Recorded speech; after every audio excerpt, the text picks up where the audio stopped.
मेरे प्यारे देशवासियों, नमस्कार। कोरोना के खिलाफ देश आज फिर एक बहुत बड़ी लड़ाई लड़ रहा है। कुछ सप्ताह पहले तक स्थितियां संभली हुई थी और फिर एक कोरोना की दूसरी वेव तूफान बनकर आ गई।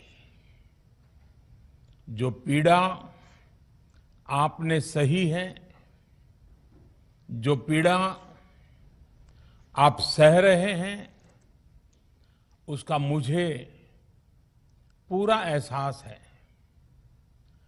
जिन लोगों ने बीते दिनों में अपनों को खोया है, मैं सभी देशवासियों की तरफ से उनके प्रति संवेदनाएं व्यक्त करता हूं।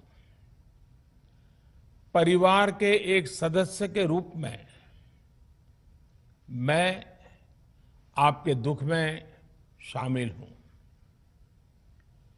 चुनौती बड़ी है, लेकिन हमें मिलकर अपने संकल्प, अपने हौसले और तैयारी के साथ इसको पार करना है। साथियों, अपनी बात को विस्तार देने से पहले मैं देश के सभी डॉक्टरों, मेडिकल स्टाफ, पैरामेडिकल स्टाफ, हमारे सभी सफाई कर्मचारी भाई बहन, हमारे एम्बुलेंस के ड्राइवर्स, हमारे सुरक्षा बल, पुलिसकर्मी, सभी की सराहना करूंगा। आपने कोरोना की पहली वेव में भी अपना जीवन दांव पर लगाकर लोगों को बचाया था। आज आप फिर इस संकट में अपने परिवार, अपने सुख, अपनी चिंता छोड़कर दूसरों का जीवन बचाने में दिन रात जुटे हुए हैं। साथियों, हमारे शास्त्रों में कहा गया है, त्याज्यम न धैर्यम विदुरेऽपि काले, अर्थात कठिन से कठिन समय में भी हमें धैर्य नहीं खोना चाहिए।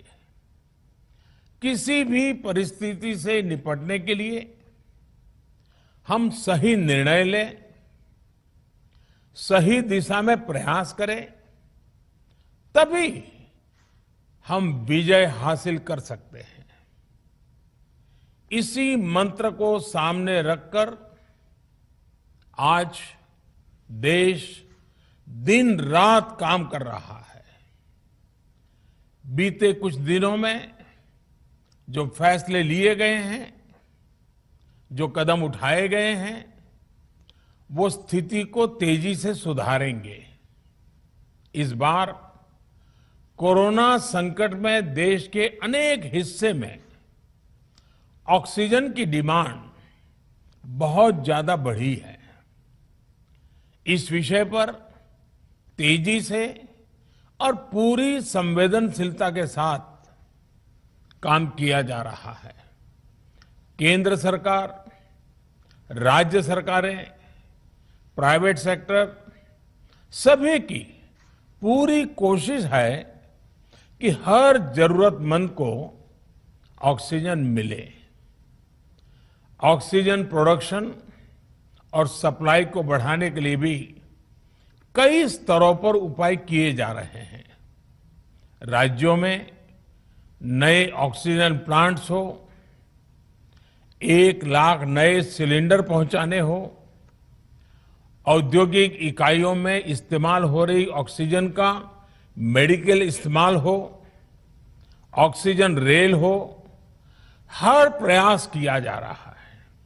साथियों, इस बार जैसे ही कोरोना के केस बढ़े, देश के फार्मा सेक्टर ने दवाइयों का उत्पादन और बढ़ा दिया है।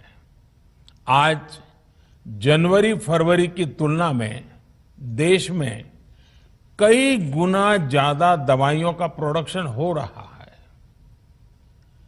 इसे अभी और तेज किया जा रहा है। कल भी मेरी देश की फार्मा इंडस्ट्री के बड़े जो प्रमुख लोग हैं, उसके जो एक्सपर्ट लोग हैं, उनसे बहुत लंबी चर्चा हुई है।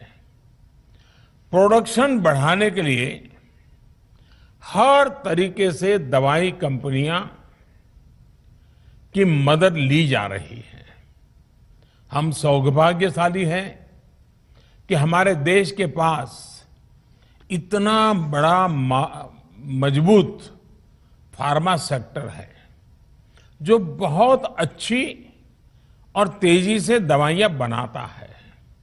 इसके साथ ही अस्पतालों में बेड की संख्या को बढ़ाने का भी काम तेजी से चल रहा है।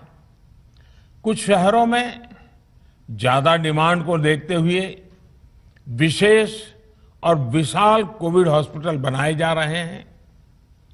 साथियों, पिछले वर्ष जब देश ने कोरोना के कुछ ही मरीज सामने आए थे, उसी समय भारत में कोरोना वायरस के खिलाफ प्रभावी वैक्सीन के लिए काम शुरू कर दिया था।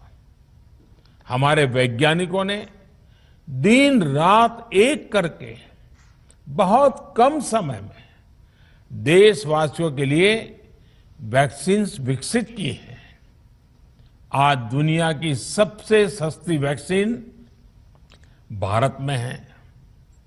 भारत की कोल्ड चेन व्यवस्था के अनुकूल वैक्सीन हमारे पास है। इस प्रयास में हमारे प्राइवेट सेक्टर ने इनोवेशन और एंटरप्राइज की भावना का बेहतरीन प्रदर्शन किया है। वैक्सीन्स की अप्रूवल्स और रेगुलेटरी प्रोसेसेस को फास्ट ट्रैक पर रखने के साथ ही सभी साइंटिफिक और रेगुलेटरी मदद को बढ़ाया गया है। यह एक टीम एफर्ट है जिसके कारण हमारा Bharat 2 made in India vaccine के साथ दुनिया का सबसे बड़ा टीकाकरण अभियान शुरू कर पाया।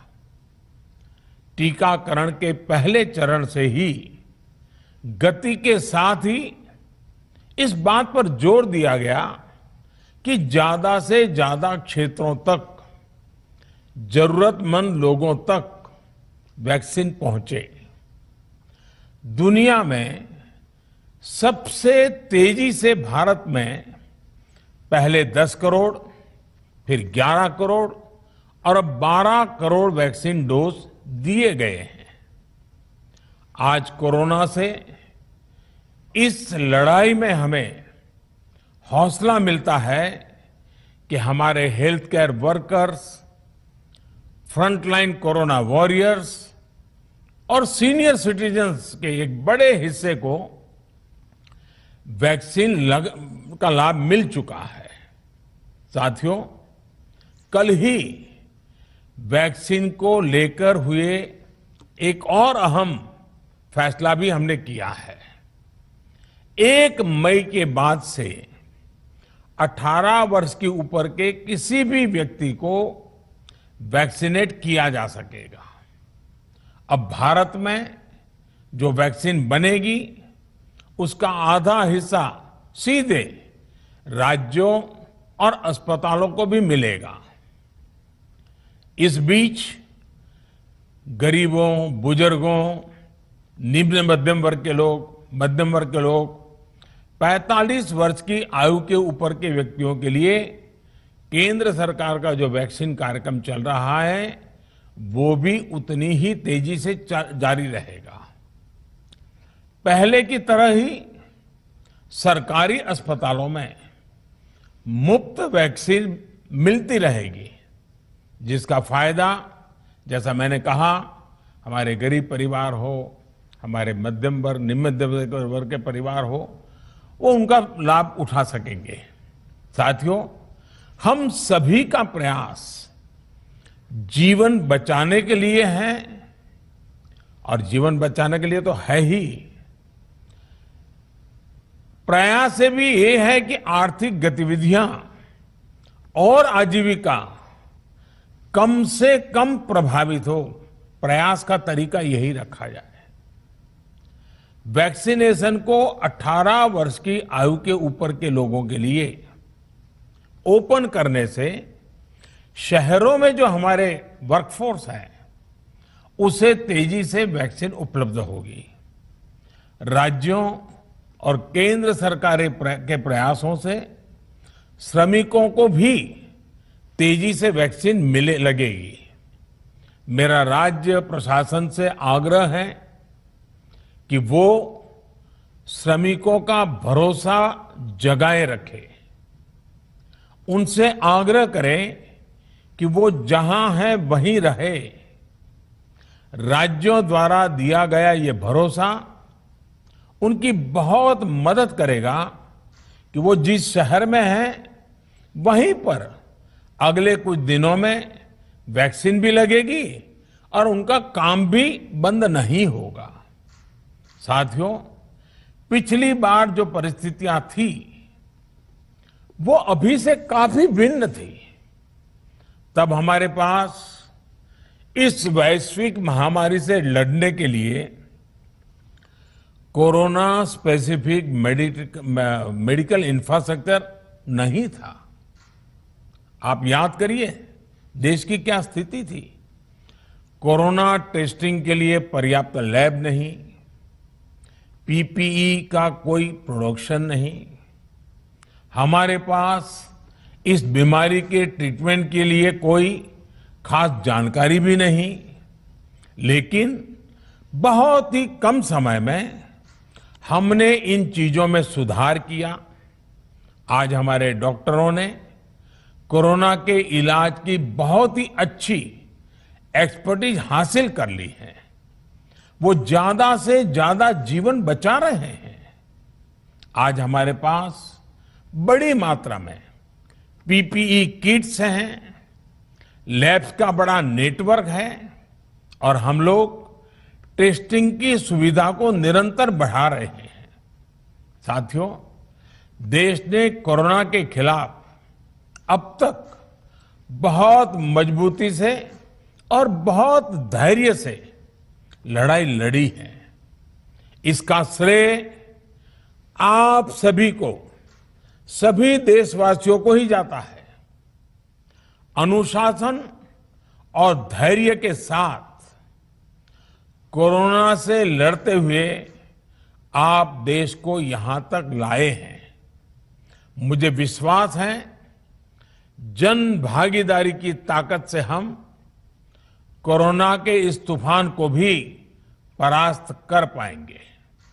आज हम अपने चारों ओर देख रहे हैं कि कैसे कई लोग, कई सामाजिक संस्थाएं जरूरतमंदों तक मदद पहुंचाने में दिन रात जुटे हैं। दवाई पहुंचाना हो, खाने या रहने की व्यवस्था करनी हो, लोग पूरे मनोयोग के साथ काम कर रहे हैं। मैं इन सभी के सेवा भाव को आदरपूर्वक नमन करता हूं और देशवासियों से अपील करता हूं कि अधिक से अधिक मात्रा में इस संकट की घड़ी में देशवासी आगे आएं और जरूरतमंदों तक मदद पहुंचाएं। समाज के पुरुषार्थ और सेवा के संकल्प से ही हम ये लड़ाई जीत पाएंगे। मेरा युवा साथियों से अनुरोध है कि वो अपनी सोसाइटी में, मोहल्ले में, अपार्टमेंट्स में छोटी छोटी कमेटियां बनाकर कोविड अनुशासन पालन करवाने में मदद करें। हम ऐसा करेंगे तो सरकारों को न कभी कंटेनमेंट जोन लगाने की जरूरत पड़ेगी, न कर्फ्यू लगाने की जरूरत पड़ेगी और लॉकडाउन का तो सवाल ही नहीं उठता है, आवश्यकता ही नहीं पड़ेगी। स्वच्छता अभियान के समय देश में जागरूकता फैलाने के लिए मेरे बाल मित्रों ने बहुत मदद की थी। छोटे छोटे बालक, 5वीं, 7वीं, 8वीं, 10वीं में पढ़ने वाले, उन्होंने घर के लोगों को समझाया था, मनाया था। उन्होंने बड़ों को भी स्वच्छता का संदेश दिया था। आज मैं फिर अपने बाल मित्रों से एक बात विशेष तौर पर कहना चाहता हूं। मेरे बाल मित्र, घर में ऐसा माहौल बनाइए कि बिना काम, बिना कारण घर के लोग घर से बाहर न निकले। आपकी जीत बहुत बड़ा परिणाम ला सकती है। प्रचार माध्यमों से भी मेरी प्रार्थना है कि ऐसे संकट की घड़ी में वो लोगों को सतर्क और जागरूक करने के लिए जो प्रयास कर रहे हैं उसे और बढ़ाएं। इसके साथ ही इसके लिए भी काम करें कि डर का माहौल कम हो सके, लोग अफवाह और भ्रम में न आए। साथियों, आज की स्थिति में हमें देश को लॉकडाउन से बचाना है। मैं राज्यों से भी अनुरोध करूंगा कि वो लॉकडाउन को अंतिम विकल्प के रूप में ही इस्तेमाल करें। लॉकडाउन से बचने की भरपूर कोशिश करनी है और माइक्रो कंटेनमेंट जोन पर ही ध्यान केंद्रित करना है। हम अपनी अर्थव्यवस्था की सेहत भी सुधारेंगे और देशवासियों की सेहत का भी ध्यान रखेंगे। साथियों, आज नवरात्रि का आखिरी दिन है। कल रामनवमी है और मर्यादा पुरुषोत्तम श्री राम का हम सभी को यही संदेश है कि हम मर्यादाओं का पालन करें। कोरोना के इस संकट काल में कोरोना के बचने के जो भी उपाय है, कृपया करके उनका पालन 100% करिए। दवाई भी, कड़ाई भी, इस मंत्र को कभी भी भूलना नहीं है। ये मंत्र जरूरी है, वैक्सीन के बाद भी जरूरी है। रमजान के पवित्र महीने का भी आज 7वां दिन है।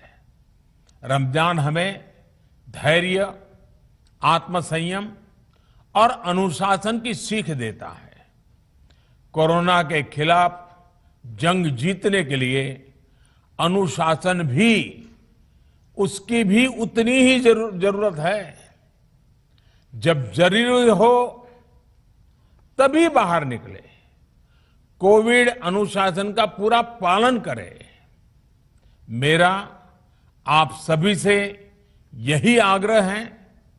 मैं आपको फिर ये भरोसा देता हूं, आपके इस साहस, धैर्य और अनुशासन के साथ जुड़कर आज जो परिस्थितियां हैं उन्हें बदलने में देश कोई कोर कसर नहीं छोड़ेगा। आप सभी स्वस्थ रहें, आपका परिवार सब स्वस्थ रहें, इसी कामना के साथ मैं अपनी बात समाप्त करता हूं। आपका बहुत बहुत धन्यवाद।